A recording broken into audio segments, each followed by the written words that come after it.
tardes, Santiago. Buenas tardes, Kevin. Tan solamente 3 personitas. Sí, 4. Doc, ya están ingresando poco a poco los chicos. Solo un ratito esperemos esperar. Ya, claro que sí.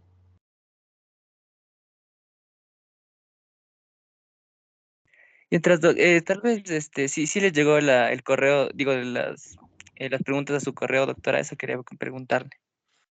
Y no le revisé, sí estaba un correo suyo, pero no le revisé las preguntas. Ajá, ahora les he de revisar, ahora, mañana. Y Ah, ya, Doc. el examen es a partir del 1 hasta el 7, me dicen, hasta la Ajá, Doc. próxima semana. Ajá, Doc, Ay, desde este miércoles de inicio. desde este miércoles. Ay, ya, correcto, sí, sí, sí. Justo compañeros suyos nos dicen que, o sea, porque la mayoría de mis compañeros los van a tomar el próximo lunes. Entonces digo, no, o sea, si era el miércoles, pero bueno, no importa. Mejor estamos un poquito mejor. Ya, Doc. Entonces, Doc, nuestro examen sería este día miércoles. Sí, sí, sí, sí, el miércoles. Ya, Doc.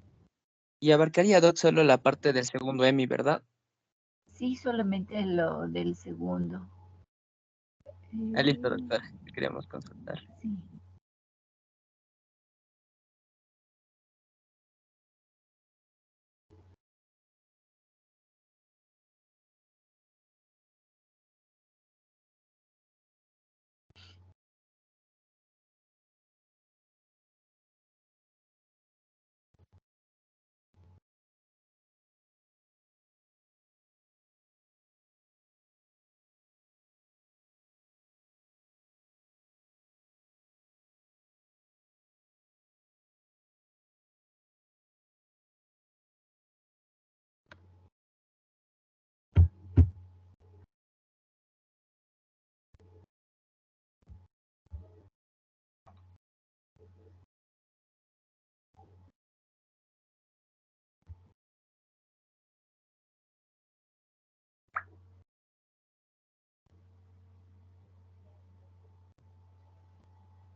Solamente están 9 personas, nos faltan algunos.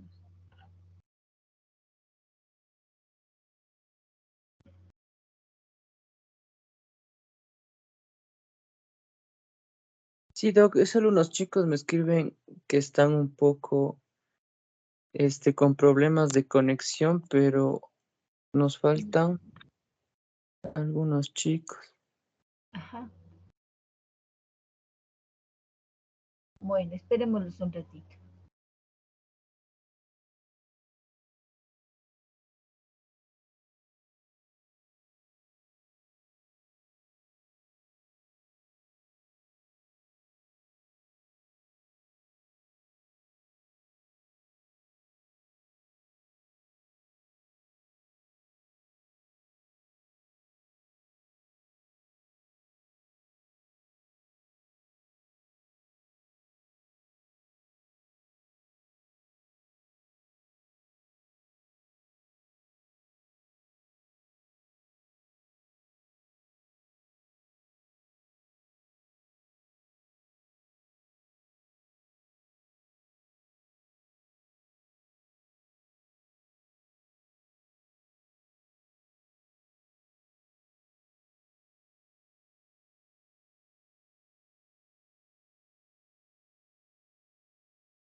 Bueno, ya es las 6:10. Empecemos un ratito. Bueno, esta es una de las clases que nosotros generalmente teníamos que, con una de las clases que debíamos empezar, sobre todo cuando vamos a recibir a los niños, ¿sí? No sé, ¿algunos de ustedes sí recibieron o todos recibieron la práctica, sobre todo en sala de partos? No sé si todos recibieron o solamente 2 grupos me parece que recibieron. Nosotros que fuimos ido a como es al centro obstétrico y nos dieron los doctores de unas charlas sobre el crecimiento de los niños tras el parto. Ya, correcto. Bueno, entonces, más o menos lo que nosotros debemos tener en claro, va a ser un resumen más o menos de todo lo que nosotros hemos visto. Entonces, al comienzo, cuando nosotros vamos a tener, y eso es algo que nosotros estamos implementando, se supone que eso es a nivel de ministerio, a nivel nacional, que nosotros tenemos que, de ley, revisar lo que vamos a tener, lo que vamos a recibir, qué niño es el que viene. Entonces, yo no sé si ustedes se acuerdan que cuando nosotros vimos al inicio la historia clínica perinatal, nosotros teníamos que ver todos los factores de riesgo y saber qué niño es el que va a venir, cuál es el problema que tenía alrededor de su nacimiento, ¿sí? ¿Se acuerdan ustedes los factores de riesgo? En los factores de riesgo, lo malo es que en las hojitas que teníamos, eh, esto se perdió, esas hojitas ya se han perdido, pero nosotros teníamos un color amarillo en el que se detectaba todos los factores de riesgo. Un ejemplo era la edad de la madre, otra era también cuando la mamá tenía alguna patología, cuando la mamá tenía algún problema, el consumo de alguna sustancia, si fue sometida a violencia o algunas cosas de esas que son factores de riesgo. Entonces, cuando nosotros vamos a recibir a uno de los niños, generalmente nosotros tenemos que ver toda la historia clínica, los factores de riesgo que pueden ayudar o perjudicar en el nacimiento de estos niños. Entonces, recuerden ustedes que nosotros queremos que todos los niños, el momento que nazcan, ojalá que sean a término, ¿sí? Ojalá que nazcan de las mejores, con las mejores condiciones, pero la mayoría de las veces no se produce, sobre todo a nivel de nuestro hospital. Entonces, ahora nosotros, recuerde que nosotros estamos fomentando o tratando de implementar el plan canguro. El plan canguro, ustedes sí se acuerdan, ¿cierto? Que era para los niños menores de 2.500 gramos, para los niños que eran prematuros, independiente de su clasificación, sean prematuros, maduros, los tardíos, los moderados, los verdaderos prematuros o los inmaduros, ¿no es cierto?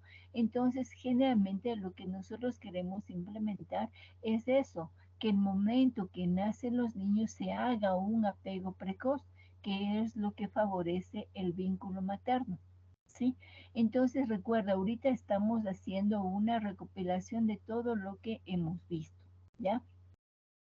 Ahora nosotros estamos implementando porque yo creo que sí les comenté que el 21 de diciembre nosotros fuimos sometidos a una nueva evaluación sobre el programa Canguro, sobre el plan Canguro.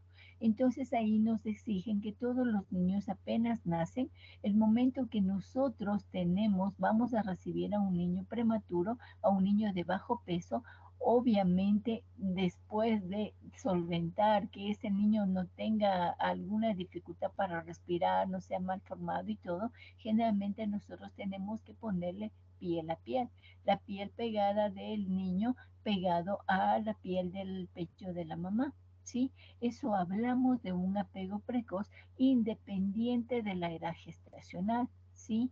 Eso es el vínculo que nosotros queremos generar, pero en el caso de los prematuros de peso bajo, allí se consideraría también el verdadero plan canguro. Entonces nosotros tenemos que ver que independiente de la edad gestacional, lo que nosotros queremos es que el momento que nace un niño generalmente tenga el apego precoz.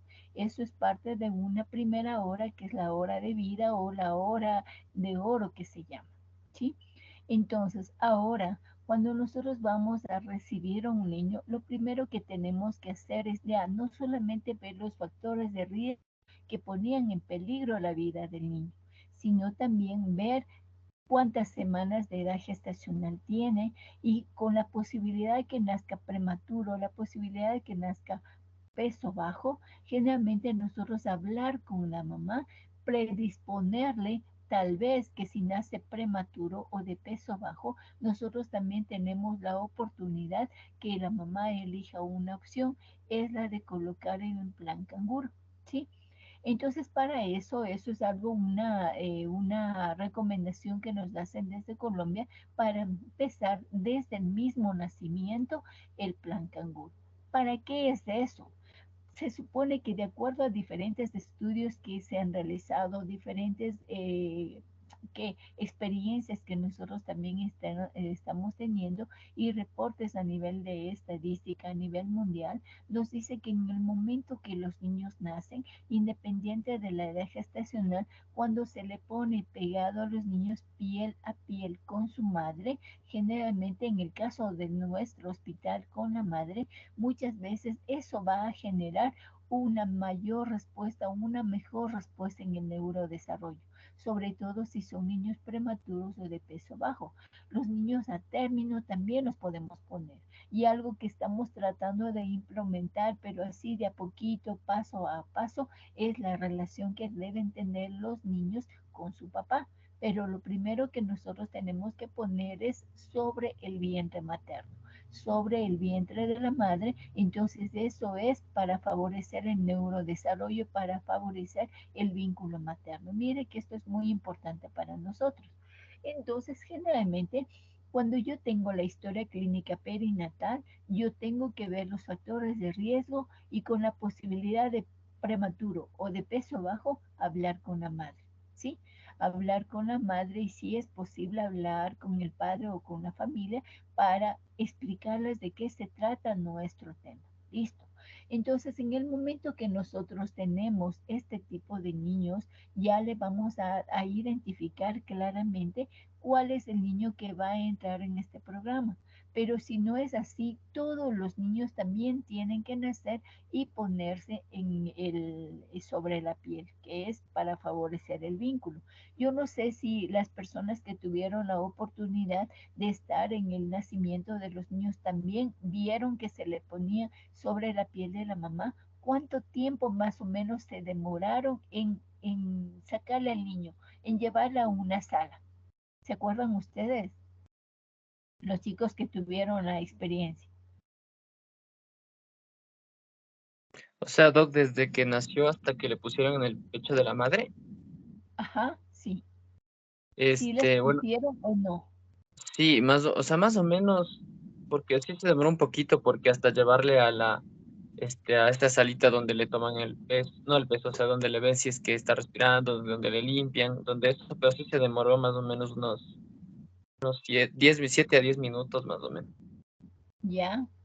El resto de las chicas también se acuerdan ustedes que cuando nacieron le pusieron sobre el vientre de la mamá y cuánto tiempo más o menos se demorarían en llevarla a la sala de recuperación. Tal vez si está por ahí Buenas, Melanie. buenas Bueno, tardes, Doc. buenas tardes. Justo cuando nosotros fuimos, no hubo, no Ah, vimos un parto. Solo nos ya, explicó algo la doctora. ya. Bueno, ¿qué vamos a explicar? Ahora les vamos más o menos a dar una explicación, ¿sí? En el momento que nosotros vamos a recibir a los niños, ahora acuérdese que nosotros tenemos, cuando la mamá está embarazada, recuerde que el niño está en el vientre, ¿no es cierto? Está en el útero materno. Ese niño está en un lugar calientito, en un agua calientita, ¿sí? Entonces, en el momento que los niños nacen, lo primero que hacen es generalmente se rompen las membranas y el niño nace. El momento que ellos nacen, la mayoría de los centros quirúrgicos, centros de sala de partos, lo primero que tienen que tener es unas luces bien fuertes para que los niños puedan nacer y para que puedan ver los ginecólogos o los pediatras o la persona que les recibe, tiene que tener todo, o sea, bien ubicadas las cosas que debemos tener para poder ayudar en ese parto o en ese nacimiento. Luego, la mayoría de las salas, yo no sé si ustedes entraron, la mayoría de las salas de parto, pues son salas frías. Son salas frías y muchas veces hay bastante corriente de aire, a pesar de que se explica que ya no se debe hacer eso, ¿no? Entonces lo mismo antes, no sé si en los días que ustedes estuvieron, en el día que ustedes estuvieron en la práctica, la mayoría de las personas, sobre todo durante el parto, que es un parto un poquito que se demoran, que todo el mundo se estresa, entonces empiezan a hablar, a decirle a la mamá que puje, que el niño se le puede morir, o sea, está sometido a un estrés muy fuerte. Entonces, en cambio, ahora nosotros no queremos eso. Nosotros en nuestra sala de partos, sobre todo en la sala de partos que ahora queremos hacerlo, que ya se está implementando, el lugar tiene que ser un lugar cálido, porque recuerde que el niño nace de un lugar calientito y el momento que nace el niño no se debe estresar. El niño tiene que salir a un lugar caliente que esté más o menos acogedor para que él no se estrese, no llore. El momento que la mayoría de los niños nacen, ellos lloran porque están estresados a una fuente luminosa en primer lugar y a una fuente de frío en segundo lugar, o a una fuente sonora, que todo el mundo está estresado. Antes era música, las noticias y todo, entonces no es ahora lo conveniente. Ahora las salas de parto tienen que ser unas salas cálidas, acogedoras, que no tiene que tener, incluso la sala que ahora estamos teniendo es una música relajante para la madre y el bebé. También es solamente una luz tenue. En el momento que pasaría alguna cosa ahí, nomás se encienden las luces, el resto no. Entonces, para recibir a ese niño, el lugar apropiado, ya les digo, es un lugar que debe ser cálido, un lugar que debe ser no corrientes de frío, porque solamente el hecho de nacer el niño, el líquido amniótico se evapora en la piel del niño y generalmente eso hace que el niño se enfríe. Cuando está en relación a veces con las mesas de aluminio, cuando está en relación con los instrumentos de aluminio, eso también hace que los niños pierdan el calor. Ellos son como una esponjita que absorben todas las cosas frías y ellos se enfrían, ¿sí? En el mismo momento de solamente de moverse el aire también hace que se enfríen los niños. Entonces se pierde calor por radiación, por convección, por, ¿cómo se llama?, evaporación, como es el secado del líquido amniótico, ¿sí? Entonces, ¿dónde está el niño? ¿Dónde va a nacer? Ese niño debe ser un lugar muy bonito, un lugar en el que todo el mundo esté bien, o sea, en una buena posición psicológica para recibir al niño. Por eso tiene que estar bien valorado en el momento del parto, ¿sí? Porque muchas veces lo que nos pasaba y hasta ahora nos pasa, que a veces se demoran en el parto y antes cogían y le ponían los brazos del ginecólogo o a veces con la ayuda del mismo pediatra, cogíamos y aplastábamos del fondo del útero para que, con el fin de que el niño salga. Y muchas veces ese niño salía y salía fracturado, a veces ahora últimamente está volviéndose a ver las fracturas de la clavícula, otros con fractura del húmero y lo peor, con fractura a veces del fémur, imagínense. Entonces eso se llama trauma obstétrico. Lo mismo, no sé si se acuerdan ustedes de qué se trata el cefalohematoma y el caput, ¿sí? Entonces generalmente todo eso son traumas obstétricos y que el momento que se producen en el momento del parto, ¿sí? Entonces, nosotros ya para recibir a ese niño vamos a encontrar un lugar acogedor donde le vamos a recibir al niño. Para nosotros recibir al niño, con salvo que ese niño esté todo bien, pero de todas maneras, a pesar de que aparentemente el parto no tenga problemas, no tenga factor de riesgo, nosotros tenemos que tener lista una salita donde le vamos a reanimar al niño. una salita de recepción que es una salita de recuperación. En esa salita de recuperación siempre tenemos que tener una cunita de calor radiante. Una cunita de calor radiante es una cuna y arriba está un calor que va a emitir al niño el momento que nace. Y eso hace que también la sala donde va a estar el niño sea un lugar cálido para que no se enfríen. Cuando los niños se enfrían, muchas veces están sometidos a un estrés muy alto y que los niños empiezan a asfixiarse. Y peor si se enfrían, es peor la asfixia. Es un círculo vicioso. Entonces, en la salita de recuperación vamos a tener una cunita de calor radiante que tiene que estar prendida por lo menos una media hora antes del parto, ¿sí? Por eso es necesario que ustedes revisen la historia clínica, que en el momento que tengan algún factor de riesgo que a ustedes les llame la atención, llamen al pediatra, llamen al personal de mayor experticia, de mayor experiencia, para que no tengamos niños asfixiados y a futuro niños con problemas, ¿ya? Entonces, en la salita de recuperación siempre tiene que ser el oxígeno, de preferencia el oxígeno con una toma central. Sirven los oxígenos portátiles, pero generalmente se acaban al instante. El momento que nosotros estamos poniendo, y a veces cuando tenemos niños deprimidos, podemos utilizar el oxígeno a veces hasta 10 litros por minuto, y esos oxígenos que están pequeños se nos acaban. Entonces tiene que estar un tanque de oxígeno generalmente conectado a una vía central. Listo. Tenemos el tanque de oxígeno, de ley tenemos que tener una manguerita para el oxígeno. Para ese oxígeno necesitamos muchas veces una cánula nasal, necesitamos siempre tener un hood o un casco, ¿sí? Además de eso, también tenemos que tener muchas veces alguna, ¿cómo se llama? Em, un dispositivo que se llama Ambu, no sé si les indicaron, es una mascarita que en cambio nosotros tenemos que ver también alguna mascarilla que sea apropiada para el niño que vamos a recibir y que está conectado a una especie de reservorio de oxígeno que se llama Ambu, y este está unido al tanque de oxígeno, ¿sí? Entonces la mascarilla también debemos tener de diferentes tamaños, por eso es necesario saber qué tipo de niño es el que vamos a recibir. Si es un niño muy prematuro, las mascaritas también son grandes. Entonces, siendo que son para niños, para el niño prematuro posiblemente le cubra toda la cara. Entonces, no es la adecuada. Tenemos que tener más o menos mascaritas para dar el oxígeno dependiendo de la edad gestacional que tengamos, ¿sí? Hay además, hay algunas cunitas de calor radiante que tienen ventilador, un ventilador ahí mismo incluido.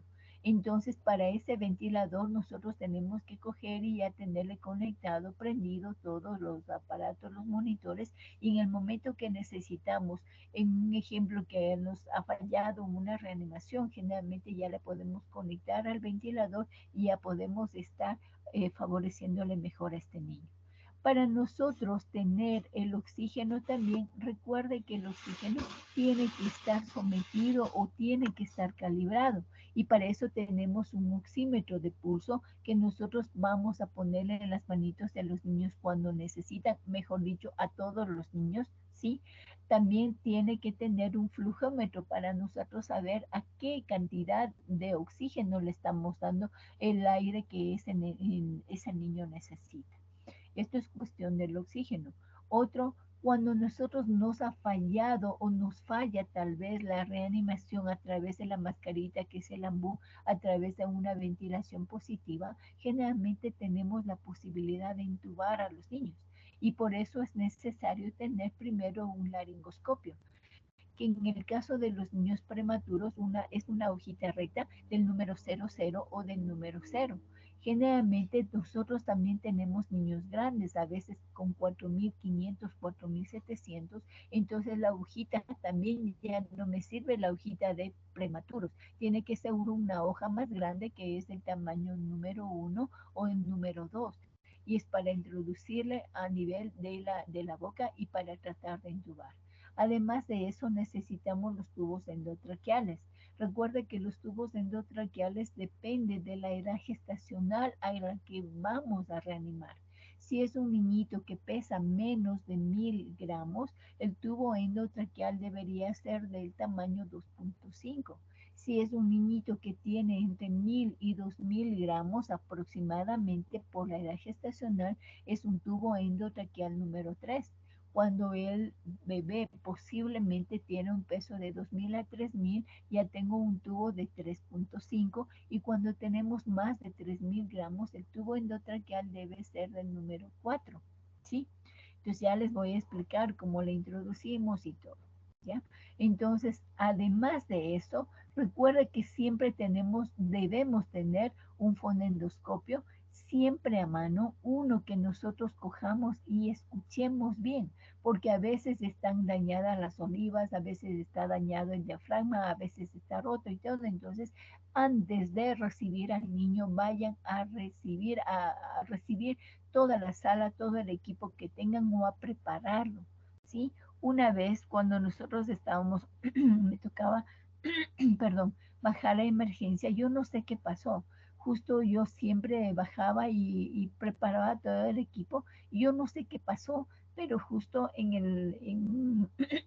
perdón, en un frasquito donde debería haber suero, un poquito de agua destilada para el burbujeo del oxígeno, no sé qué pasó, pero ha estado puesto formol. O sea, no sé, y el formol de dónde, no sé. Y justo nosotros empezamos a hacerle que funcione y era formol. Entonces, no sabemos por qué, nunca nos explicaron por qué era eso, pero estaba en lugar de agua, estaba el formol. Entonces, ahí nosotros aprendimos siempre que tenemos que coger y primerito ir a ver qué es lo que pasa el momento que nosotros vamos a recibir a ese niño.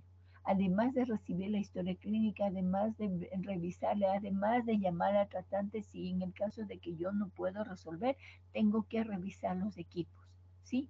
Además de eso, nosotros siempre tenemos ahora, como ya más o menos la mayoría de los residentes, la mayoría de los internos incluso, están tratando de coger la vía umbilical, nosotros también tendremos que tener sonditas de aspiración para ponerle en la boquita y aspirar las secreciones, o a veces sondas también más delgaditas.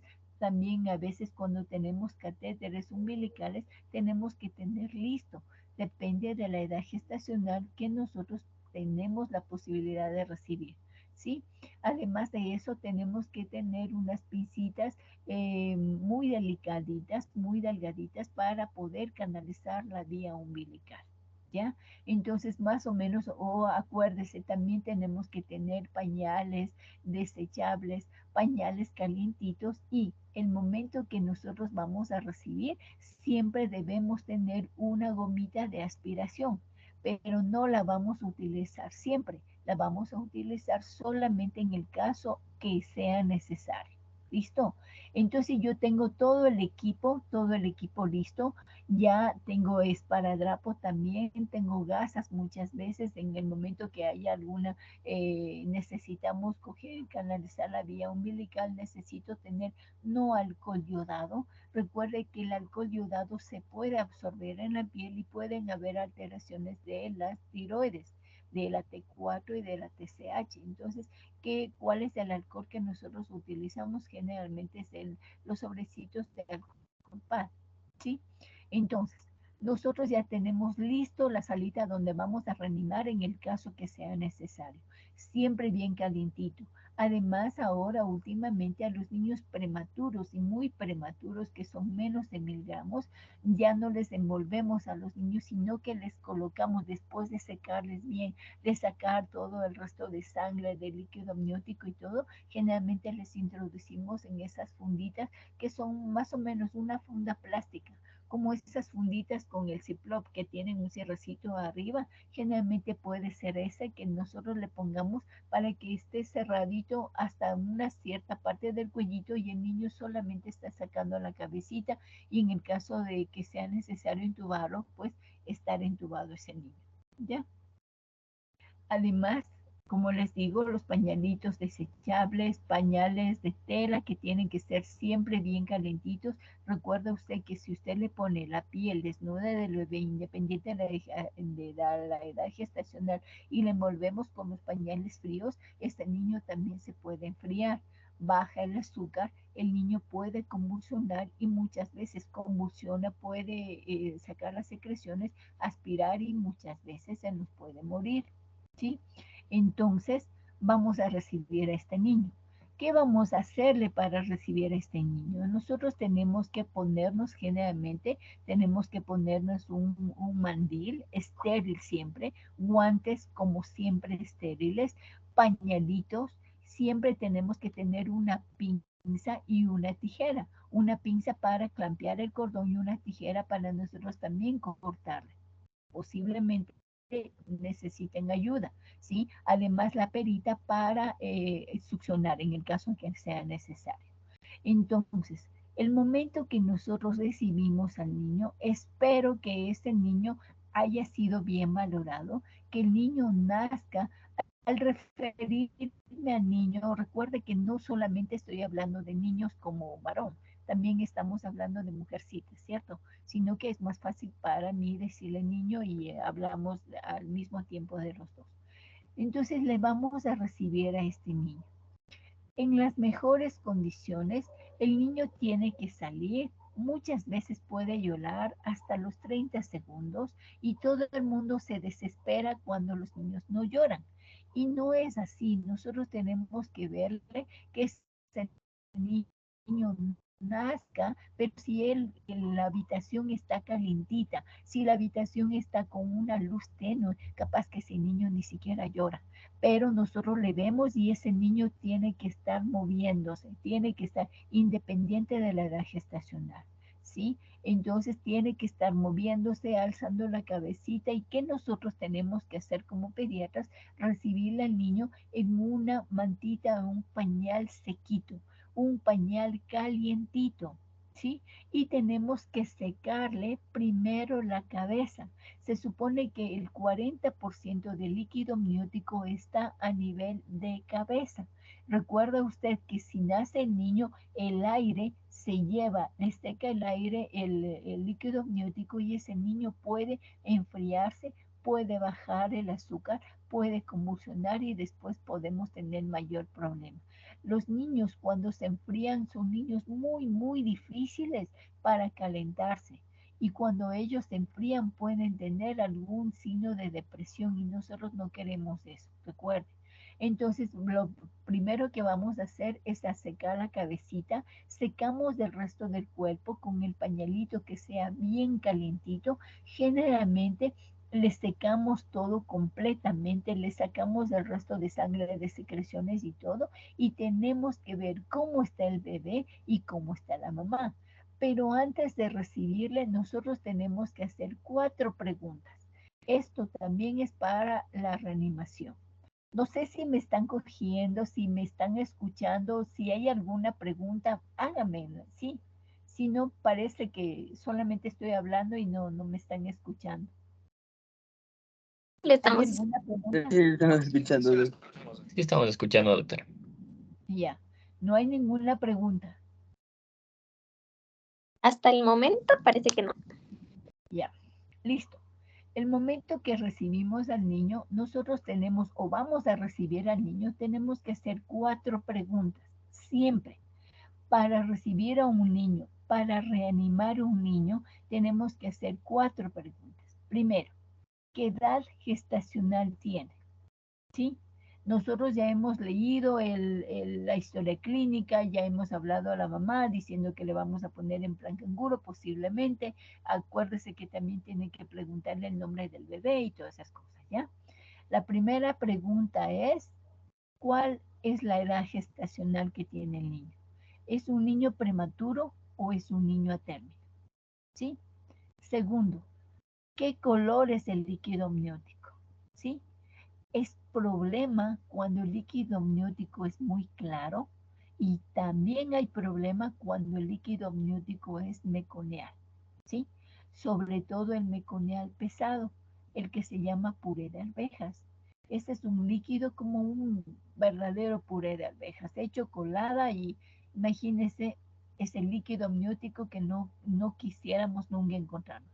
Si muy claro, transparente es un problema porque posiblemente es un niño bien prematuro o es un meconial pesado, quiere decir que el niño posiblemente nazca y necesitamos reanimarle de una, intubar de una. Tercera pregunta, ¿hay algún otro factor de riesgo? Sí, un ejemplo. Cuando nosotros hemos revisado toda la historia clínica y aparentemente el niño estaba viniendo bien, súper bien y todo, y en el momento que ya está dando a luz, como siempre le toman la presión y todo, supóngase que la presión se le suba a la mamá o supóngase que la mamá empiece a convulsionar. Este es un factor de riesgo adicional. Y cuatro, ¿cómo le vamos a manejar el cordón umbilical? ¿Sí? Ya le vamos a ver por qué. Entonces, 4 preguntas en el momento que vamos a recibir al niño. Primera, la edad gestacional del niño. ¿Es un niño prematuro o es un niño a término? Segunda, ¿cuál es el color del líquido amniótico? ¿Sí? Tercero, ¿hay algún factor de riesgo acompañante en ese momento o sobreañadido? Y cuarto, ¿cómo le vamos a manejar al cordón umbilical? ¿Sí? Esas son preguntas que vamos a hacer siempre que vamos a recibir un niño y también preguntas sobre todo para la reanimación. Listo. Entonces, en el momento que el niño nace, yo tengo que ver qué edad gestacional tiene. ¿Prematuro o un niño a término? ¿Sí? ¿Este niño tiene buen tono o no tiene? ¿Este niño llora o no? Son 3 preguntas que hacemos cuando ya le recibimos al niño, ¿sí? Entonces, antes del parto y antes de la reanimación son 4 preguntas. El momento que yo ya le recibí al niño, primero, voy a ver qué edad gestacional tiene. Segundo, vamos a ver que si ese niño, el tono de ese niño está hipoactivo, está chorreado o está bien, se está moviendo, ¿sí? Y el tercero, generalmente estábamos con esto del tono, ¿el niño llora o no? ¿Llora o no? Son 3 preguntas que nos vamos a hacer cuando le tenemos al niño. Entonces, siguiendo nuestro cuentito. El momento que el niño nace, nosotros le secamos la cabecita, pero no le vamos a secar así para tratar de sacarle brillo a la cabecita, no. Son movimientos suaves, pero firmes, sacándole el resto de sangre, sacándole el resto de secreciones y todo. Listo, vamos a secarle todo el cuerpo, el cuello, las axilas y todo. Recuerde que esos niños tienen un sebo, el vernix, que está depositado muchas veces a nivel entre los omóplatos, puede estar en las axilas, está en las ingles, ¿sí? Nosotros no le vamos a sacar. Lo único que vamos a hacer es a secarle bien. Secamos todo menos las manos. Porque se acuerda a alguien, ¿por qué no le secamos las manos? ¿Se acuerda a alguien? Mm, Me puede Sí, decir. era porque mediante las manos el niño iba a reconocer el olor y acercarse a la madre. Perfecto, perfecto. ¿Por qué? Porque generalmente el olor del líquido amniótico se supone que es el mismo olor de la leche materna. Entonces el niño empieza a guiarse hasta la leche materna, hasta en la glándula mamaria donde empieza a secretar leche materna y por eso nosotros no secamos las manos, ¿sí? Secamos todo el cuerpo menos las manos. Entonces, independiente del latido cardíaco, nosotros le ponemos al niño sobre el vientre de la madre, ¿sí? Y nosotros tenemos que estar, o el ginecólogo tiene que estar topando el cordón umbilical. Cuando el cordón umbilical, mientras nosotros le seguimos secando y todo, a veces nos toca volvernos, cuando ya son un poquito expertos, los médicos sobre todo, al mismo tiempo y a veces sin ayuda de nadie, le secamos y vamos topando el pulso del cordón umbilical, ¿sí? Entonces, cuando el cordón umbilical se vuelve muchas veces plano y deja de latir, es el momento de clampear el cordón. Es el momento de clampear el cordón y es el momento de cortar el cordón. ¿Dónde le vamos a cortar? Generalmente desde el ombligo hasta el cordón umbilical, más o menos se supone que debería estar cortándose unos 5 centímetros. Desde la base del cordón, desde la base del ombligo, que nos dejen unos 5 centímetros y nosotros podemos clampear y cortar ahí el cordón. ¿Cuánto tiempo ha pasado de esto? Entre 2 y 3 minutos. Ese es el tiempo exacto en el que nosotros tenemos que clampear y cortar el cordón umbilical. Pero ustedes me van a decir cuándo le vamos a cortar de una manera más rápida, de una manera precoz. Porque ustedes, ¿qué se les ocurre? ¿Cuándo le cortarían el cordón umbilical antes de los 3 minutos? ¿Cuándo le cortarían el cordón umbilical? Más rápido. Tal vez cuando ya se le necesita reanimar inmediatamente. Perfecto, muy bien. ¿Qué más? ¿Cuándo más?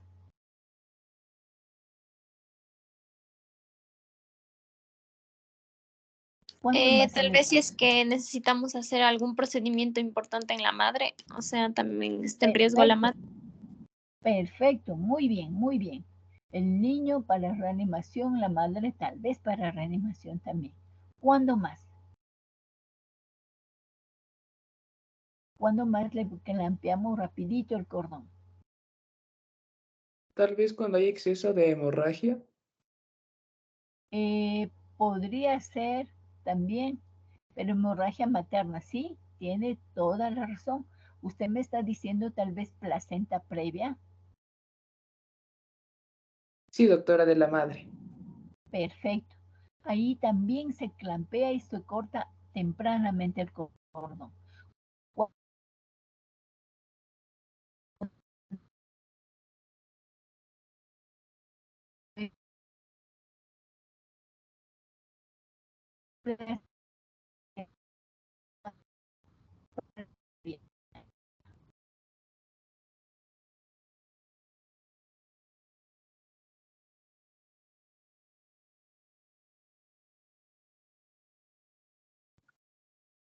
Doc, Doc, no sé si me escucha, se le está entrecortando un poco la conexión, Doc.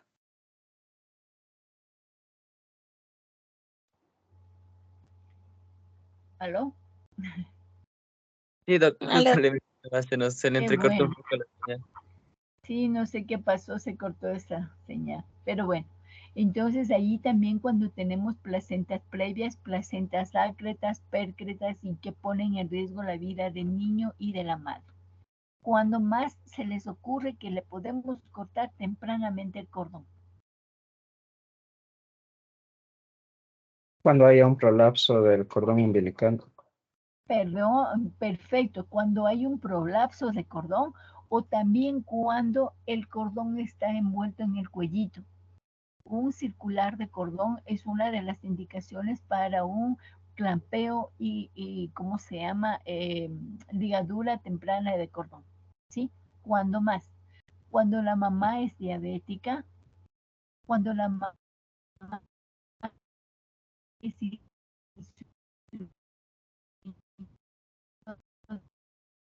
pendiente,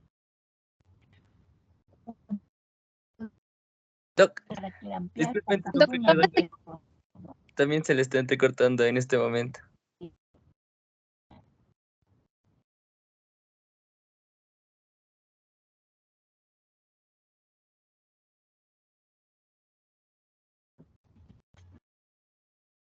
Le voy a apagar la cámara.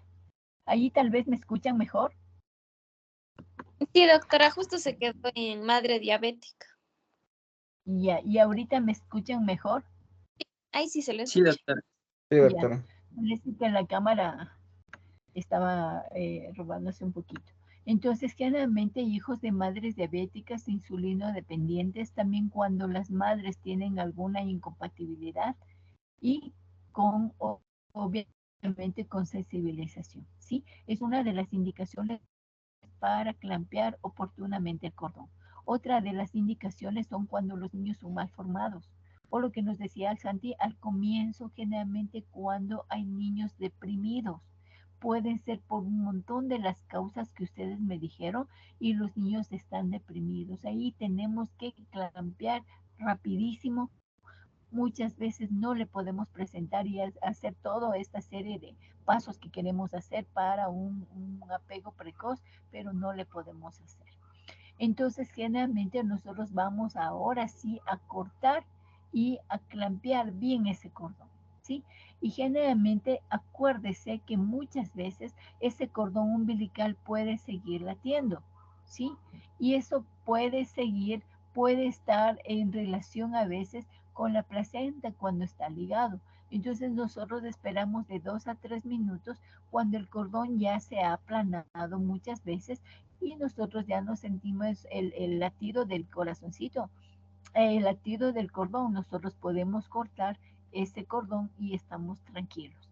Pero si no es así, nosotros tenemos que esperar hasta que deje de latir. Mientras tanto, nosotros le seguimos secando, le seguimos cubriendo al niño. Recuerde que en nuestro equipo siempre tiene que tener una gorrita. Recuerde que, ¿por dónde pierden calor los niños? Por la cabeza, doc. ¿Qué más? ¿Por dónde más?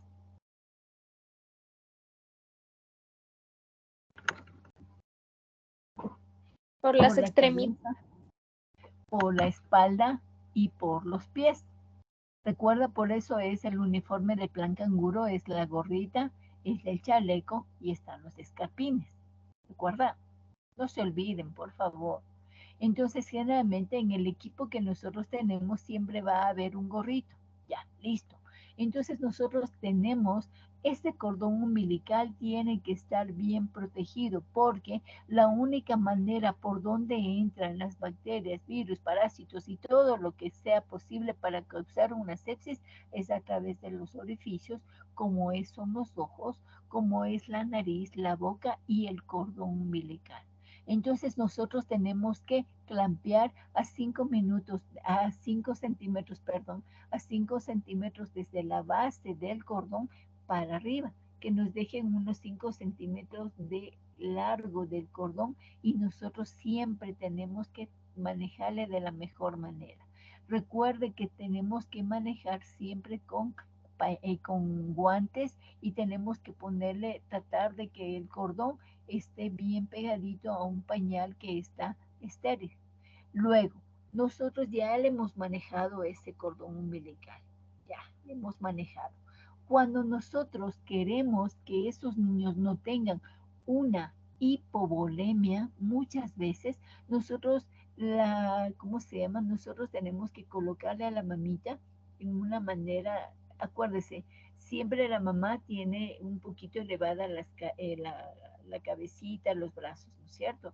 Y la mamá generalmente para que el niño pueda salir está como inclinada. Entonces, en el momento que nosotros recibimos al niño, tratemos de que le recibimos y tiene que estar a la misma altura del pubis. No vale que nosotros le mantengamos para abajo del pubis de la madre, un poquito para abajo o un poco para arriba, porque la sangre que sale de la placenta, si yo le pongo para abajo al niño, se va a acumular la sangre en el niño. En cambio, cuando yo le pongo más arriba del canal vaginal, en este caso, generalmente la sangre que sale del niño o que se estaba transportando al niño a través de la placenta hasta que le cortemos el cordón, generalmente se va a la placenta.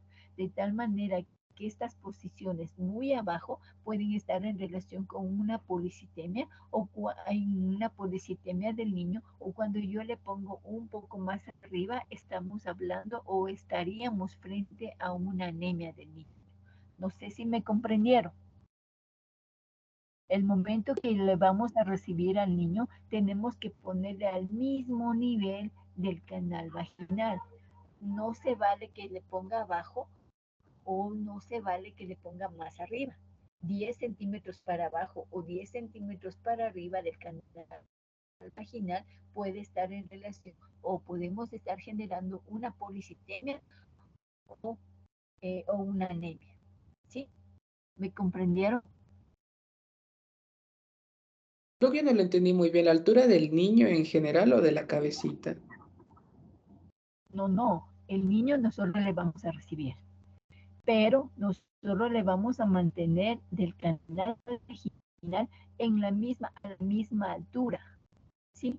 Cuando yo le coloco al niño para abajo del canal vaginal, la sangre que sale de la placenta se acumula en el niño porque obviamente por gravedad la sangre baja si yo le coloco al niño para abajo del canal vaginal unos 10 centímetros, ¿sí? En cambio, cuando yo le subo al niño del canal vaginal más o menos unos 10 centímetros, la sangre del niño se regresa a la placenta y estaríamos generando anemia. Por eso se recomienda que antes de mantener el clampeo del cordón, generalmente tiene que estar el niño a la altura del canal vaginal, no abajo ni arriba del canal vaginal. ¿Me entendieron? No. Ah, sí, Doc. Ahí sí. Sí, seguro. Sí, Doc, Sí, pero se doctora, mantiene gracias. siempre el niño como si en paralelo al canal vaginal, ¿no es cierto? Sin subirle ni bajarle. Perfecto, porque si no, si le bajamos, está la sangre de la placenta. Recuerde que todavía no le he cortado el cordón y toda la sangre que sale de la placenta de la madre va a acumularse en el niño, ¿sí? En cambio, si yo le subo del canal vaginal, toda la sangre del niño va a regresarse a la placenta y podemos estar generando una anemia. Sí. Bueno, Sí, Doc. Sí, doc. entonces, ya, listo, seguimos. Entonces nosotros le vamos a colocar al niño sobre el vientre de la madre, cuidando de que el cordón umbilical se me vaya a contaminar, ¿sí? Ya le hemos clampeado, muchas veces ya se le pone una pincita y si no, muchas veces se le ponen unas liguitas, pero cuidado de que se tope en alguna parte que no sea tan estéril, pero siempre cuidándole ya. Le vamos a colocar al niño. Este niño, a pesar de que la madre está en el amor, generalmente con la cabecera elevada, este niño tiene que empezar a reptar. Por eso es necesario no secar las manos. Todo este procedimiento de que el niño empiece a reptar la ligadura del cordón, siempre cuando el niño y la madre estén bien, se demora de 40 a 60 minutos. Esto quiere decir más o menos una hora esa es la hora de oro o la hora de vida que tenemos para el momento del nacimiento, ¿sí? Entonces el niño empieza a reptar y cuando este niño empieza a reptar, empieza a dar pataditas en el fondo uterino y muchas veces esta estimulación de estas pataditas hace que la placenta empiece a salir. Lo que antes, en cambio, siempre le decían a la mamá que se dé masajes en los senos o que se pellizque los pezones, eso va a activar hormonas que le van a provocar que se dilate nuevamente el útero y que expulse a la placenta. En cambio, además de eso, nosotros le referimos a la mamá o le decimos que el niño tiene que empezar a retar y esas pataditas le ayudan para que empiece a eliminar la placenta, ¿sí? Entonces, todo esto es, como les digo, un lapso de 60 minutos, de 40 a 60 minutos y tiene que llegar el bebé más o menos hasta la glándula mamaria que ya empieza a secretar leche.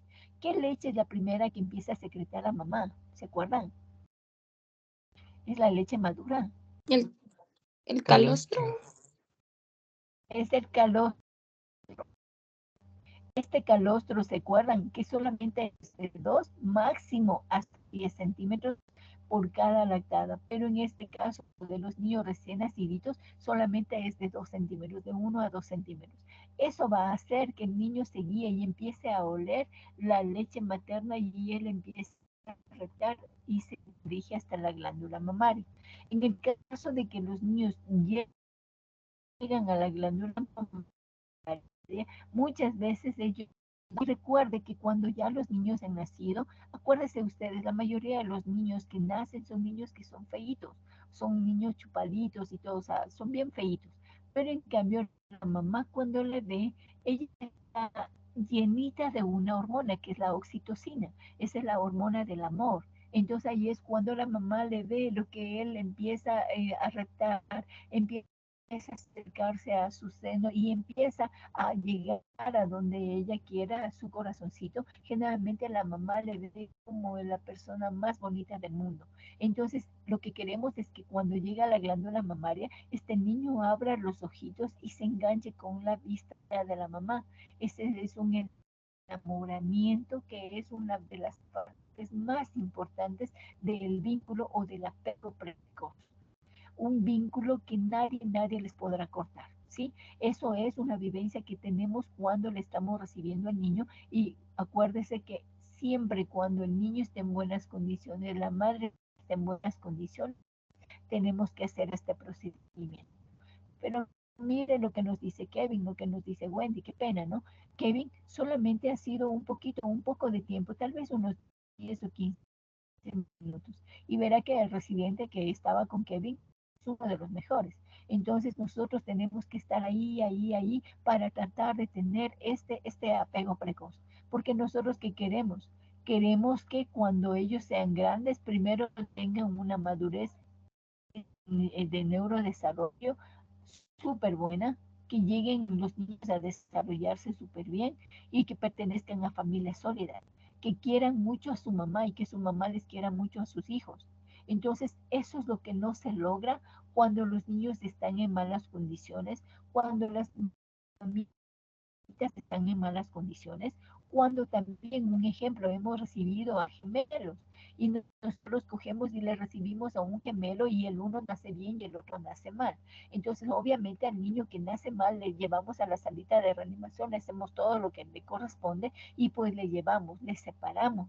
Entonces, la mamá con el niño, con el gemelo que nació bien, hizo todo ese procedimiento, pero en cambio, cuando le baja a ver al otro bebé, recuerde que muchas veces puede demorarse la mamá en bajar, a veces 2 o 3 días como mínimo, a veces se demoran hasta una semana en bajar, entonces no es el mismo cariño para el niño que nunca le presentamos, ¿sí? Entonces, muchas veces nosotros el que tenemos que hacer es presentarle al niño a pesar de que esté en malas condiciones y todo, presentarle a pesar de que esté mal formado, muy mal formado, tenemos que presentarle a la mamá. Con el dolor del alma, recuerde que está con mucha depresión, hay un montón de hormonas que le van a hacer que se deprima a la mamá, pero es mejor enseñarle ese ratito y decirle que está mal o que sea, a después que la mamá piense que el niño nació bien y después que tenga una mala experiencia al decirle que el niño se ha muerto, al decirle que el niño era mal formado, que ha tenido algún problema, ¿sí? Entonces es la diferencia cuando tenemos un niño que estaba junto a la madre y ese niño se quieren más. En cambio, el otro que no le vio, sino tal vez después de una semana, incluso las mamás cuando no se mejoran esos niños o se demoran en mejorar, se les abandonan, ¿sí? Entonces eso es lo que nosotros no queremos. Queremos que estén el cariño de las mamás con los niños, de los niños con las mamás. Ojalá ahora con los papás. Listo. Esto es en relación al clampeo de cordón. Listo. Cuando nosotros tenemos, esto es en la mejor de las condiciones, ¿sí? Y entonces, ahora, ¿cuánto tiempo le vamos a tener a este niño? De acuerdo a lo que nosotros queremos a partir del 1 de marzo, es la mayor cantidad de tiempo que el niño permanezca con su mamá. Recuerde que cuando nosotros hablamos de plan canguro, hablamos de la necesidad de una fajita. Pero ¿qué pasa cuando no tenemos el hospital? No nos da, ya no sé si nos darán las fajitas, pero generalmente nosotros no necesitamos las fajitas. Recuerde cuáles eran los componentes del plan canguro hablando de los prematuros. Era primero la posición canguro, ¿se acuerdan? La posición canguro pegado el niño en el pecho de la mamá, entre las dos glándulas mamarias, eso es el primer componente. La posición canguro, el bebé abrazando las glándulas mamarias de la mamita, en este caso, y generalmente las piernitas como una ranita abrazando las glándulas mamarias en la parte inferior. Cuando no tengo la fajita, es necesario colocarle, aunque sea un pañalito, aunque sea una bata de la y siempre una cobijita encima. Lo más importante es el primer componente, que es la posición canguro. Entonces, ¿qué queremos nosotros? Que el niño permanezca la mayor cantidad de tiempo. Los estudios nos están diciendo que para que los niños tengan un mejor neurodesarrollo, ellos tienen que estar mínimo 1 hora y media a 2 horas pegados en la piel de la mamá, que es muy difícil porque gracias a Dios antes nosotros teníamos a veces 2 o a veces hasta 3 mamás en una misma cunita, en una misma cama. En cambio ahora todas las mamás tienen su cama, que es un poquito difícil, que es complicado mantenerles a los niños, si es posible, pegados del pecho todo el tiempo, un poco difícil, pero no es imposible. Si en otras partes lo pueden hacer súper bien, porque nosotros no, ¿sí? Entonces, generalmente, ¿cuánto tiempo le vamos a mantener?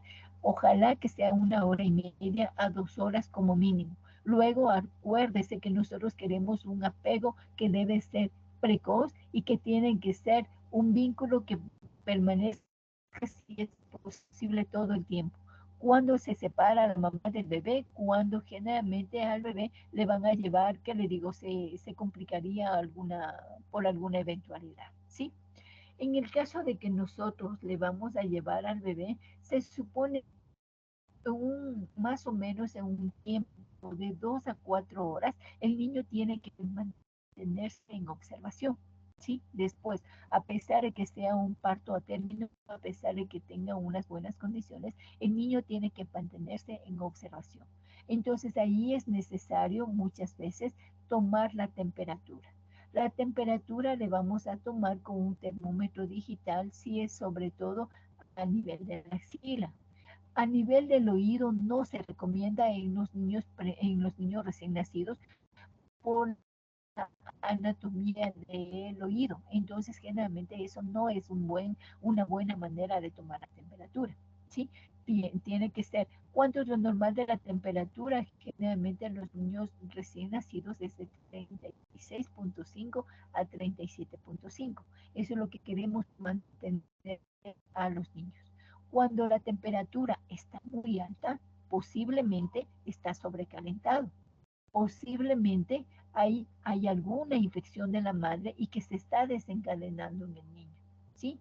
Si la temperatura es muy baja, puede ser que el ambiente esté frío, puede ser que algo pasó ese frío en el niño, o puede ser la persistencia de una hipertermia o de una hipotermia, nos dice posiblemente algún problema de infecciones.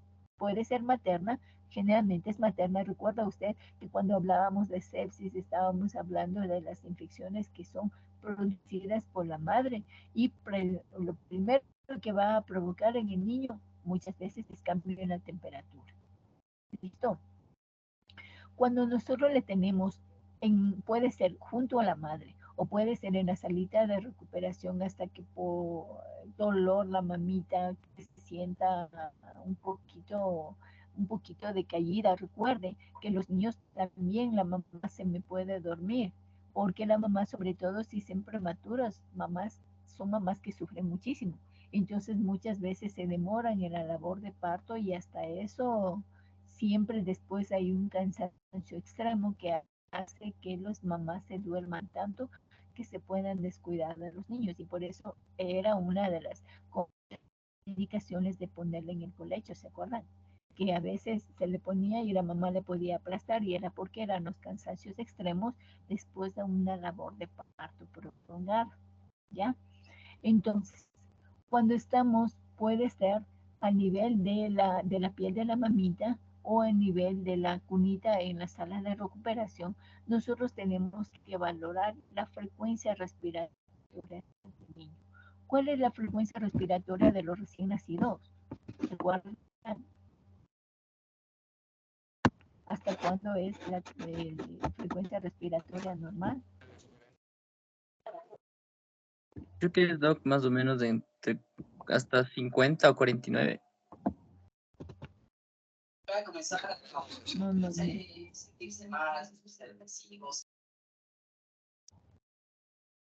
Jefferson, no la entendí. 40 a 60 respiración por minuto. La frecuencia respiratoria es máxima hasta 60 respiraciones por minuto.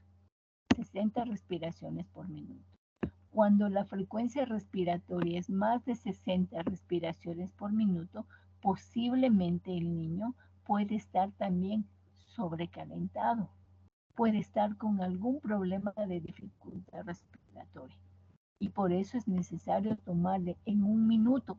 No es así como en los adultos. Usted le toma en 15 segundos, ya le multiplica por 4 y ya tiene la frecuencia respiratoria. No, tiene que ser en un minuto la frecuencia respiratoria, en un minuto la frecuencia cardíaca. ¿Sí? Si la frecuencia respiratoria está alta, muchas veces más de 60, vea, revise que ese niño no esté muy sobrecalentado. Si no está sobrecalentado, véale. Si está con una frecuencia entre 60 y 80, ni siquiera intente darle de comer, porque ese niño puede aspirar, puede vomitar y aspirar. Y más de 80 respiraciones por minuto es un indicativo que ese niño está prohibido y que es necesario tomarle, ¿cómo se llama? Uy, no sé qué pasó. Que es necesario ponerle líquidos intravenosos. ¿Sí? Entonces, la frecuencia respiratoria. Cuando la frecuencia respiratoria es menos de 40 respiraciones por minuto, algo pasa. Posiblemente hay una dificultad respiratoria muy importante. Posiblemente estamos con alguna asfixia. ¿Sí? Ya. Entonces hemos tomado la temperatura, estamos tomando la frecuencia respiratoria. Me falta la frecuencia cardíaca. ¿Cuál es la frecuencia cardíaca normal? ¿Se acuerdan? De un recién nacido. De 120 a 160 latidos por minuto. Perfecto. Cuando tiene menos de 120 latidos por minuto, posiblemente estamos con algún problema de asfixia. Igual cuando los niños están más de 160 latidos por minuto, posiblemente tenemos algún problema cardíaco, además de problemas respiratorios. Entonces, lo normal de 120 y 160. Las variaciones para más o para menos, piensen en alguna dificultad respiratoria o también algún problema cardíaco. Tenemos que hacer la saturación del oxígeno. Para la saturación del oxígeno, recuerden ustedes que nosotros siempre tenemos que tener un monitor, un saturador en el oxígeno, y por eso está en las salitas de reanimación, que siempre tienen que tener un oxímetro de pulso o un saturador, ¿ya? Entonces, la saturación generalmente nosotros tenemos que mantenerle entre 82 y 90, entre 88, entre 88 y 92%. Cuando nosotros tenemos menos de 88%, algo pasa. No se queden. Posiblemente también hay algunas patologías cardíacas que nos obligan a tener saturaciones muy bajas. Pero en cambio, cuando nosotros le ponemos el oxígeno muy alto, posiblemente le estamos complicando. Por eso es necesario revisar, estudiar, escuchar si no tiene soplo, algunas patologías que no tienen soplos, pero son patologías cardíacas muy importantes. Pero en cambio sí tenemos que estar viendo la frecuencia respiratoria, tenemos que estar analizando la frecuencia cardíaca, y por eso es necesario también la saturación del oxígeno, para que nosotros sepamos de qué se trata este niño. ¿Sí? Listo. Nosotros hemos tenido todo esto y ha pasado unas 3 a 4 horas. Ahí recién le podemos coger, si es posible, a pesar de que la indicación ahora es durante el apego precoz, colocarle al niño CREDE o la profilaxis ocular. Recuerda que a todos los recién nacidos nosotros tenemos que ponerle unas gotitas de eritromicina, ¿sí? O podemos ponerle también, nosotros teníamos antes un CREDE, ahora ya no le tenemos, pero sí tenemos la eritromicina, o también se le puede poner la tobramicina, pero es mejor la eritromicina para disminuir o erradicar las infecciones por gonococo, ¿sí? Además de eso, necesitamos colocarle una vitamina que es la vitamina K. Esta vitamina K se pone en el muslo derecho, se le pone en el muslo derecho, en la cara anterolateral. del muslo derecho. ¿Esto es para qué? Para evitar la enfermedad hemorrágica del recién nacido. Y a todos los niños, por eso ustedes tienen que poner como regla internacional, tiene que ponerse en el muslo derecho para que todo el mundo sepa que hay un pinchacito ahí que sí le pusieron. Porque en cambio, si le van a buscar en la otra piernita, obviamente no debe haber. Pero en cambio también, si en la pierna derecha no hay ni huellas de un pinchazo, ¿qué pasó? ¿Le pusieron o no le pusieron? Por eso es necesario el registro de todo lo que ustedes hagan. En el registro ahí está la temperatura, ahí está ¿cómo se llama? La frecuencia respiratoria, cardíaca, la saturación de oxígeno. Y muchas veces es necesario ya en este momento, después de 4 horas que han pasado, ya es necesario hacer la antropometría, siempre con el acompañamiento de la madre. ¿Sí? Antropometría que ustedes ya saben, a pesar, a medir, a tallar, si es posible el perímetro braquial, el perímetro torácico, el perímetro abdominal, pero generalmente solamente es el peso, la talla, el perímetro cefálico y el perímetro braquial. ¿Sí? Y cuando ya está todo bien, nuevamente le reincorporamos con la madre, junto a la madre para que se encuentren todo el tiempo. Ese es lo que nosotros queremos, es nuestro ideal. ¿Sí? ¿Alguna pregunta hasta allí?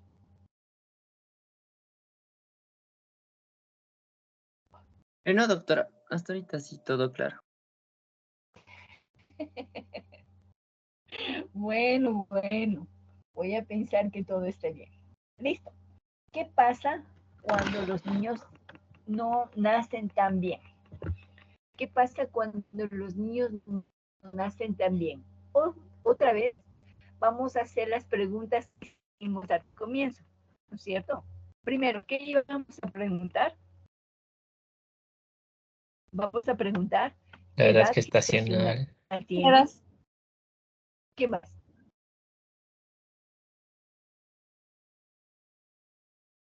¿Qué más? el el color del color del líquido líquido amniótico. amniótico. El color del líquido amniótico, ¿qué más? Otros factores de riesgo ¿Hay algún factor de riesgo adicional? ¿Y qué más? y cómo, bueno, lo de manejar el cordón ya no, pues porque se supone que ya nació. No, es que va a nacer el niño. Vamos a tener Ah, ya. Entonces sí, entonces el plan del cordón umbilical. Sí, correcto. ¿Cómo vamos a manejar el cordón umbilical? ¿Listo? Entonces, en el momento que los niños nacen, generalmente nosotros tenemos que valorar. Nace este niño y nosotros tenemos que ver y preguntarnos tres. La primera, ¿qué era? Edad gestacional. Era la edad gestacional. La segunda, El tono. Lo, uno del niño. Y el tercero, Y llora. si llora o no. si llora o no, ¿no es cierto? Entonces, en el momento que los niños nacen, el momento que nosotros nos estamos haciendo estas preguntas, tiene un indicativo que se llama ABGAR. ¿Se acuerdan ustedes? ¿Saben de qué se trata el ABGAR? Sí, doc. ¿Qué valora el ABGAR? A ver, evalúa la de apariencia del bebé. También valoraba, bueno, me acuerdo que era el tono muscular, la frecuencia cardíaca, la parte de la respiración y los reflejos. Más o menos, caliente. Primero A es apariencia. ¿Está cianótico? ¿Está rosado? ¿O está todo cianótico completamente? ¿Sí? ¿O hay una crocianosis? Apariencia. P es la frecuencia respiratoria, la frecuencia cardíaca, perdón. Si está más de 100 latidos por minuto, si está entre 60 y 100 latidos por minuto, o si está en menos de 60 latidos por minuto. ¿Sí? G es de gestos. Si el niño puede moverse, si el niño puede hacer muecas, si está con todos los movimientos. La actividad igual se complementa con los gestos que tiene, y la R es de la respiración o de los, ¿cómo se llama, chao, mijito? La respiración, está llorando, que está respirando o no está respirando, no está llorando. Entonces, en la pregunta que nosotros debemos, en el momento que le tenemos al niño, además de preguntarnos qué edad gestacional posiblemente tiene, para ver este niñito que está con el tono y todo, el tono si se mueve o no, y además si llora o no, calificamos el habla. ¿Sí? Entonces nosotros tenemos que tener muy, muy claro que antes nosotros llamábamos asfixia cuando el Apgar normal, que se encuentra entre 7 y 10, ese es el valor normal, ¿no? Entre 7 y 10. Mientras más alto es el puntaje, generalmente para nosotros. Pero en el caso de los niños que generalmente pueden tener un Apgar menos de 7, antes hablábamos de una asfixia neonatal. En cambio ahora una asfixia neonatal generalmente tiene que combinarse con otras cosas, como es una acidosis, como es también un pH que se encuentra a nivel del cabello del niño, o una acidosis que se encuentra en las gasometrías, ¿sí? Entonces ahí sí nos dice que estamos frente a una asfixia, que es necesario hacer algún procedimiento. En cambio ahora nosotros sabemos que hay una depresión inicial moderada, algunos libros nos dicen moderada, ¿cómo se llama? Leve o grave. Entonces todo el Apgar que se encuentra entre 0 y 3, el puntaje, generalmente es una depresión inicial grave. Lo que se encuentra entre 3, más de 3, 4 y 5 es una moderada, y una leve es un valor, un Apgar de 5 o 6, ¿sí? Entonces, en cambio, hay otros libros que solamente se refieren a un Apgar o una depresión inicial grave entre 0 y 3, y a una depresión moderada que estaría entre 4, 5 y 6, ¿sí? Ahora nosotros tenemos que identificar cuál es la cantidad de Apgar que tenemos para saber qué es lo que vamos a hacer, ¿ya? Entonces, vamos a seguir un algoritmo. Cuando nosotros tenemos a este niño que ya le hemos calificado el Apgar, nosotros tenemos que volvernos a preguntar siempre: ¿este niño qué edad gestacional tiene? ¿Este niño tiene un buen tono? ¿Este niño llora o respira? Y cuando nosotros le tenemos a estas tres cosas que nosotros vemos que está bien, ¿qué tenemos que hacer? Tenemos que secarle al niño primero una fuente de calor radiante, ¿no es cierto? Lo que les decíamos, una fuente de calor radiante. Le vamos a secar al niño todo el cuerpito, sobre todo comenzando desde la cabeza. Le secamos todo el cuerpo, menos las manos, ¿sí? Calentamos, secamos, estimulamos. Si es necesario aspirar. Con la perita de goma, recuerda que nosotros nos fuimos a recibir al niño con el mandil, con el pañalito, con la tijera, la pincita, una perita de goma. Ahí es necesario aspirar secreciones si es necesario, ¿sí? Sobre todo, solamente en los últimos estudios nos dicen que lo único que nosotros tenemos que aspirar es cuando tengo un líquido amniótico meconial. Luego no. Pero si vamos a aspirar, lo primero que vamos a aspirar es todas las secreciones a nivel de boca, y al final está en la nariz. Porque si hacemos a lo contrario, aspiramos primero a la nariz, el niño puede aspirar, puede tragarse todas las secreciones que tiene en la boca. En cambio, cuando nosotros aspiramos las secreciones de la boca, generalmente ya va a tener mayor cantidad de líquido que este niño aspira. Entonces, si el niño, hemos determinado la edad gestacional, este niño tiene un buen tono, este niño está respirando y llorando, nosotros ¿qué vamos a hacer? Le vamos a calentar, le vamos a secar, a estimular, si es posible a aspirar, y generalmente le vamos a dejar tranquilo, ¿sí? Bien. Cuando no es así, este niño nace y le vamos que tiene dificultad para respirar o que tal vez tiene apneas, ¿sí? Y ese color, de acuerdo al Apgar, tiene un Apgar bajo, menos de 3, nosotros tenemos que actuar de diferente manera. Primero, cuando el niño tiene dificultad para respirar, nuevamente vamos a hacer lo que les dije.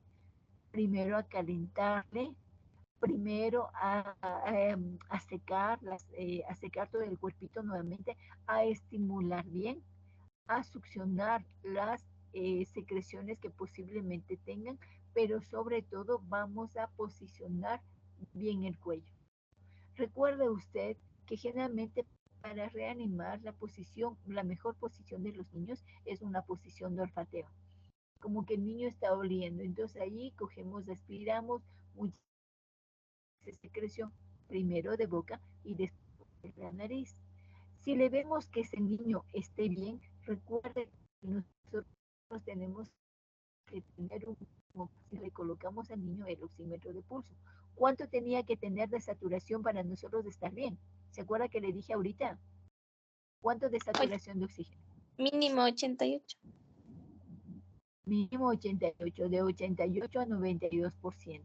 Y si el niño le encontramos que está en buenas condiciones, pues ya solamente lo observamos y nada más. Le dejamos ahí hasta llevarle tal vez con la madre o tal vez a llevarle a una sala de hospitalización, lo que sea. Eso en el caso de que el niño tenga alguna dificultad respiratoria, ¿sí? Ya se ha recuperado, ya se le ha estimulado y todo, la oximetría de pulso me dice más del 92%, quiere decir que ese niño está bien, lo único que necesita es mantenerle con calorcito y ese niño estaría bien. Pero en el segundo caso, cuando el niño no está respirando adecuadamente, cuando el niño tiene ¿cómo se llama? Un Apgar bajo, ¿sí? Este niño tiene apneas, nosotros ¿qué tenemos que hacer? Después de calentar, después de sacar, después de estimular, después de aspirar las secreciones, después de posicionar bien el cuellito, generalmente nosotros tenemos que poner el oxímetro de pulso y muchas veces ese niño ya necesita apoyo de oxígeno. Para esto recuerdan ustedes que teníamos el tanque de oxígeno que estaba pegado a nivel central, teníamos una manguerita conectada a una mascarilla y esa mascarilla conectada a un ambú o a un dispensador de oxígeno. Eso se llama ventilación a presión positiva, que tenemos que empezar a ventilarle a ese niño con una frecuencia respiratoria igual a la que tenía, la frecuencia respiratoria que los niños tienen. ¿Cuál es la frecuencia respiratoria de los niños? 40, 60. Hasta 60, correcto. Entonces empezamos a presionar, apretar esa manguerita que es hasta 60 respiraciones. Esta es una ventilación a presión positiva. Y le coloco el oxímetro de pulso y veo que este niño, la frecuencia cardíaca generalmente, la saturación de oxígeno no mejora de 88%. Le escucho la frecuencia cardíaca, se acuerda que lo normal estaba entre 120 y 140, pero la frecuencia cardíaca este ni que no está respirando bien, está en una frecuencia de 100, menos de 100 o ya pongámosle de 100, ¿qué tengo que hacerle? Nuevamente tengo que reposicionar la cabecita, tengo que aspirar bien las secreciones, siempre bien calentito, y nosotros le vamos a poner ¿cómo se llama? El oxígeno a presión positiva y con un oxígeno hasta 10 litros por minuto, ¿sí? Para la reanimación de ese niño. Pero cuando él está saturando un valor más o menos entre 88 y 92%, entonces yo ya tengo que disminuir un poquito el oxígeno para que este niño empiece a mejorar de por sí solo. Cuando este niño, y yo tengo que considerar ya ponerle un monitor cardíaco, cuando este niñito tiene está respirando bien y la frecuencia cardíaca no sube de 100 y más bien está menos de 60 latidos por minuto, eso quiere decir que estamos con una asfixia posiblemente o una depresión inicial grave. Ahí necesito yo mandar el oxígeno a presión positiva a 10 litros por minuto con el oxígeno y tengo que ya empezar a dar masaje cardíaco. ¿Sí? ¿Cuál es el masaje cardíaco? Recuerde usted que generalmente el corazón tiene que latir entre 120 y 140, pero si tenemos una frecuencia cardíaca menos de 60, yo tengo que dar los masajes cardíacos, más o menos envolviendo el tórax del niño.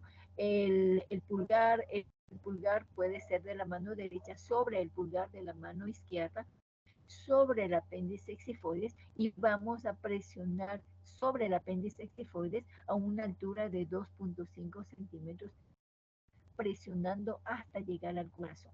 ¿Cuál es el ritmo de esa ¿cómo se llama? Compresiones y de la respiración? Es que yo tengo que ventilar, o sea, mandar el oxígeno a través de la mascarilla y con el ambú una vez presiono y después cuento 2, 3 y ahí sí cojo y hago un latido cardíaco o mando una compresión del corazoncito sobre el corazón. Otra vez, ventilo y otra vez, 2, 3 y hago el masaje cardíaco. Ventilo, 2, 3, hago el masaje cardíaco. Y generalmente eso hace que el corazón empiece. Cuando el corazón no empieza a recuperar, estar canalizando la vía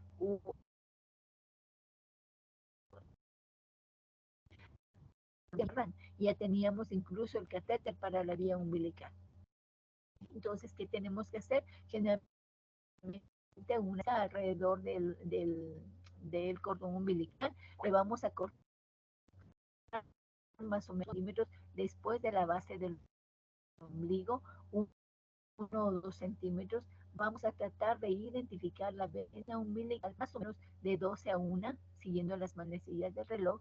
La vena umbilical generalmente es de paredes muy delgaditas, en cambio las arterias están más o menos siguiendo las manecillas del reloj en una posición de 4 a 8, a las 4 y a las 8, ¿sí? Y entonces ahí están las dos arterias generalmente paralelas. Y tenemos que introducir el catéter umbilical, pero siempre esté conectado a una manguerita de 3 vías y que está conectado igual a una fuente de solución salina. Y esta llave de 3 vías va a servir para que cuando no se me recupere bien, el niño no se recupera y se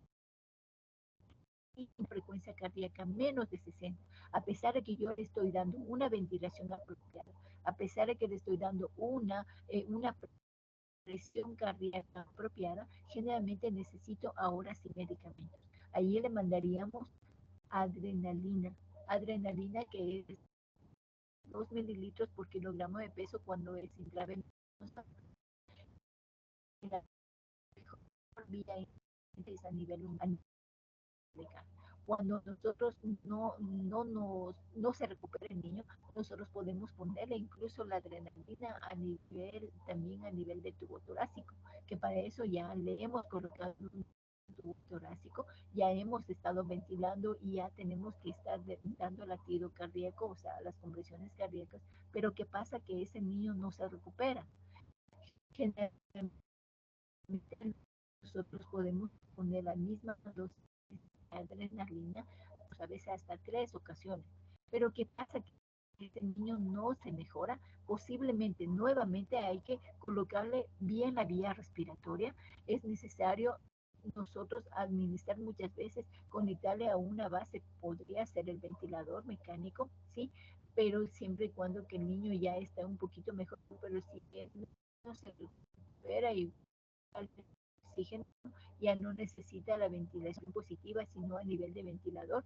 Y generalmente ese niño puede ser que está mal colocado el tubo, puede ser que ese niño, puede ser que ese niño esté tal vez mal posicionado la vía respiratoria, puede ser un neumotórax o tal vez puede ser algún problema más importante como una hernia diafragmática, posiblemente un problema cardíaco, ¿sí? Pero ese niño ya está conectado al ventilador. ¿Cuánto tiempo esperamos para la reanimación de este niño? Algunos libros nos dicen que éticamente tenemos que esperar hasta 20 minutos, de 20 a 30 minutos, pero haciéndole todos los pasos adecuadamente y poniendo las dosis de acuerdo al peso aproximado que estamos, suponiendo que tiene un peso, y de acuerdo a eso nosotros le vamos a poner la medicación y todo.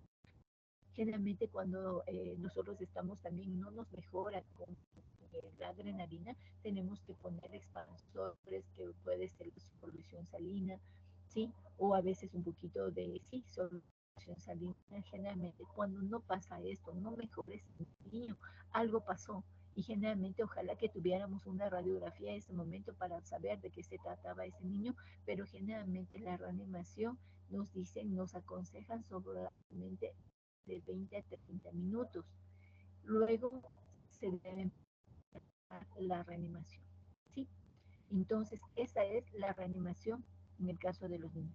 Pero en el caso de que cuando yo le empiezo a dar, el niño no respiraba muy bien, estaba con apneas y todo, pero ese niño empieza a recuperarse con la ventilación a presión positiva, empieza a recuperarse, ya está la saturación entre 88 y 92%, a ese niño ya solamente le podemos mantener con el oxígeno, puede estar a nivel de eterna, puede ser a nivel del casco de HUD, que se llama, y estamos bien, pero ese niño necesita ingresar a una salita en donde se le mantenga monitorizado las presiones de oxígeno para saber radiografías, también el score cardiológico y todo, a fin de que ese niño salga de la mejor manera. Pero en el caso que sea que no se recupere, algo pasó y posiblemente tuvo algún problema cardíaco, sobre todo un neumotórax, ¿sí?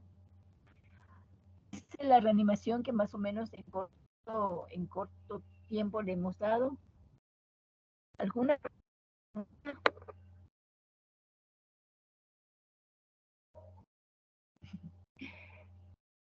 He sido una pregunta. ¿Puede repetir esa parte que dijo cómo era el ritmo de dar el RCP con las ventilaciones? Ya. Para nosotros reanimarle, generalmente ya tenemos que entubarle al niño. Como les decía, los tubos son dependientes de un peso aproximado. Si tiene un niño menos de 1000 gramos, generalmente el tubo endotraqueal que nosotros le colocamos es de 2.5. Si el peso está aproximado entre 1000 y 2000 gramos, el tubo endotraqueal ya debería ser de 3. Si es de 2000 a 3000, el tubo es de 3.5, y si es más de 3000, el tubo es de 4, es la medida que necesitamos. Generalmente tenemos que colocarle con el laringoscopio, si es un niño prematuro o un niño término, con el laringoscopio que es apropiado de ellos. Generalmente nosotros tenemos una medida, y para esa medida nosotros tenemos que más o menos medir desde el lóbulo de la oreja hasta la puntita de la nariz. Ese es el tamaño que le vamos a introducir, más 1 centímetro. Es el tamaño que le vamos a introducir al nivel de la tráquea, ¿sí? Le introducimos, y en el momento que está introducido tenemos que ver una columna de aire que sale a nivel del tubo endotraqueal. Este se debe colocar nuevamente, ya le quitamos la mascarita del ambú y le colocamos al ambú sin mascarita y le empezamos a dar. Generalmente para eso es necesario fijar bien el tubito. Es necesario fijarle para que no se nos introduzca mucho, para que no se salga. Para eso es necesario nosotros auscultar con el fonendoscopio, sobre todo a nivel de vértices. No sé si se acuerdan cuando nosotros teníamos la práctica, siempre escuchábamos en vértices pulmonares anteriores y posteriores. Entonces, generalmente es ahí donde vamos a escuchar que la entrada de aire sea al mismo nivel. Pero si la frecuencia cardíaca de este niño, cuando yo le doy el oxígeno, ha subido a 100, solamente me mantengo de más de 100, yo solamente me mantengo con el oxígeno, y la frecuencia respiratoria debería ser hasta 60, ¿sí? Recuerden Recuerde que la frecuencia respiratoria de los niños es de 40 a 60. En el caso de la reanimación va a ser 60, ¿cómo se llama? 60 presiones del ambú para que ese niño empiece a respirar mejor. Cuando la frecuencia cardíaca de este niño no sube, no mejora y más bien es menor de 60, es necesario nosotros ventilar y ahí es la posibilidad de dar el masaje cardíaco. El masaje cardíaco, para eso es necesario nosotros abrazar con nuestras manos, sobre todo pasando nuestros dedos en la espalda. Y el dedo pulgar puede ser el derecho encima del izquierdo o el izquierdo encima del derecho. Y le vamos a tomar imaginariamente una línea que atraviesa por las glándulas mamarias sobre el apéndice xifoides. Vamos a dar una respiración, vamos a dar una presión del ambú, una presión, y nosotros vamos a apretar sobre el apéndice xifoides. Una respiración, o sea, apretamos y apretamos y 2, 3, presionamos sobre el apéndice xifoide. Apretamos y presionamos. 2, 3, apretamos y flexionamos. Apretamos sobre el apéndice xifoides. Más o menos esto nos va a dar una frecuencia cardíaca más de 100 y una frecuencia respiratoria de 60 o un poquito más de 60. Apretamos el ambú, presionamos 2 veces, 2, 3, apretamos, presionamos 2, 3, apretamos 2, 3 y ahí empezamos siempre escuchando la frecuencia cardíaca del niño. ¿Sí? Ah, ya, gracias, doctora.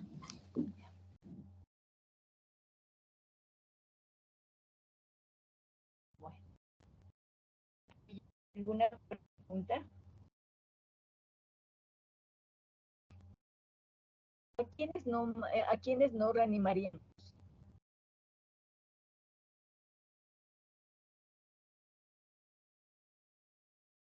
¿A quiénes no se reaniman?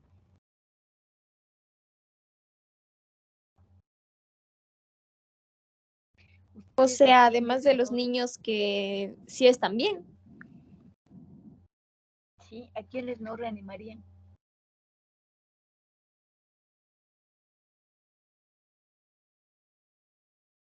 Sí, ya ha pasado más de 20 minutos, tal vez. Ya, listo. Con el dolor del alma, si ha pasado de 20 a 30 minutos, ya no se reanima, nos dicen. Pero ¿qué pasaría si fuera su hijito o su sobrino? Es complicado todo esto. Por eso está el comité de ética, en el que nos dice que no tenemos que reanimar más de 30 minutos, ¿sí? Por el daño cerebral.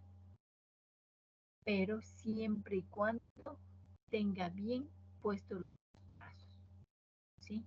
Muchas veces es necesario solamente colocar en una posición de olfateo a los niños para poder reanimarlos adecuadamente. ¿Sí? ¿A quién más? Muchas veces nosotros aconsejamos, bueno, nosotros somos médicos o por lo menos estamos en proyectos de ser médicos y siempre queremos salvar la vida de todos, ¿no es cierto? Entonces, en el caso de los niños, de los niños que nacen menores de 21 semanas, muchas veces son niños que nacen todavía con los ojos cerrados, que no tienen posibilidades de vivir, pero en cambio tienen una frecuencia cardíaca espectacular. Más de 160 latidos por minuto, a veces tienen respiración, pero es un verdadero todavía, no es ni siquiera feto. Entonces allí a esos niños también se le puede reanimar, pero no como debería hacerse, ¿no? Sino que simplemente ahí, como nos decían, amor, comprensión y ternura. Esa sería la indicación, ¿sí? Generalmente darles un poquito de oxígeno, abrigarles bien, si es posible llevarles a la sala de reanimación, todo hasta que ellos mismos dejen de vivir. Pero a veces esos niñitos viven hasta 3 días. Entonces, ¿cómo se va a quedar en una sala de reanimación un niño en esas condiciones por unos 3 días o más a veces?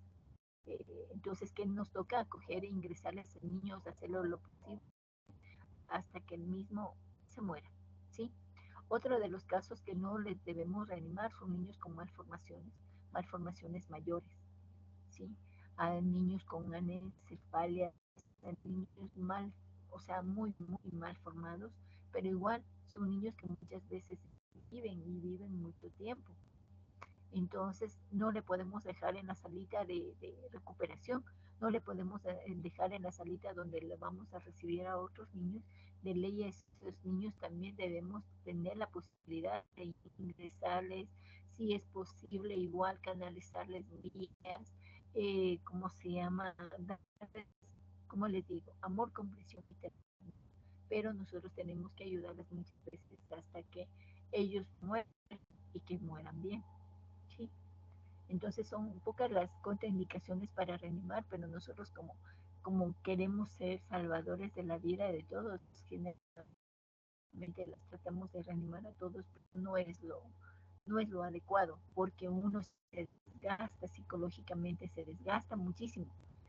Entonces, tratar de salvar la vida y todo, entonces generalmente hacemos cosas increíbles, pero no es lo adecuado. Entonces ahí viene la ética y nos dice, no, tenemos que parar. ¿Sí? Bueno, ¿hay alguna pregunta? Si no hay alguna pregunta, bueno, te agradezco muchísimo. Entonces ahora en la noche o máximo mañana yo voy a hacer el examen para ver el día miércoles. ¿Sí? Por favor, chicos, estudien, aprendan mucho para para que ustedes sean los mejores. Que les vaya muy bien y ya nos vemos el día. ¿De acuerdo? Sí, Listo, doctora, doctor, muchas muchas gracias. Gracias, doctora. Ya. Que les vaya bien, chicos. Hasta luego. gracias. Hasta el miércoles.